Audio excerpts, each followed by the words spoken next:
ABP माझाच्या बातमीचा impact पाहायला मिळाला। मुंबईतील सीआरझेड घोटाळ्याची राज्य सरकारने दखल घेतली आहे। अनधिकृत बांधकामं निष्कासित करण्याचे निर्देश देण्यात आले। या प्रकरणी आतापर्यंत विविध पोलीस ठाण्यांमध्ये 4 गुन्हे दाखल झालेत। मंत्री बावनकुळेंच्या जुलै आधी कार्यवाही पूर्ण करण्याच्या सूचना त्यांनी दिलेल्या आहेत।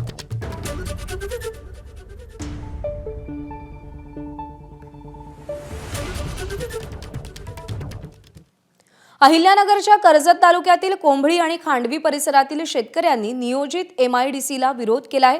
शेतजमीन बचाव कृती समितीच्या वतीनं आंदोलन करत घोषणाबाजी करण्यात आली।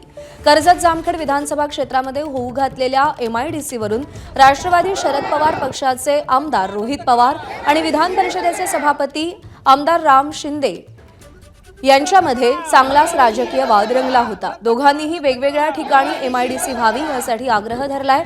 त्यात काही आता कोंभळी येथील शेतकऱ्यांनी विरोध दर्शवल्यानं नव्या वादाला तोंड फुटलंय।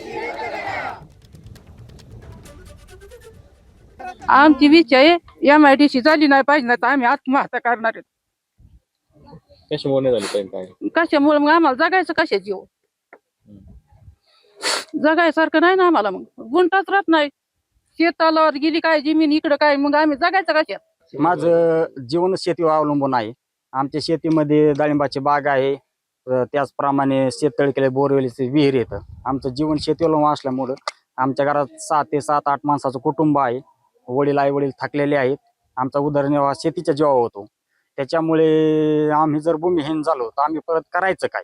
त्याच्यामुळे एमआयडीसीला आमचा सर्व शेतकऱ्यांना ग्रामस्थांच्या वतीने 100% विरोध राहील। आम्ही पूर्ण ताकदीने आंदोलनात सहभागी होणार आहेत। जीवाची बाजी लावू, अक्षरशः वेळ आली तर आम्ही आत्मदहनाचा सुद्धा सर्व शेतकरी एकत्रित निर्णय घेऊन आत्मदहन सुद्धा करू शकतो। एबीपी माझा, उघडा डोळे बघा नीट।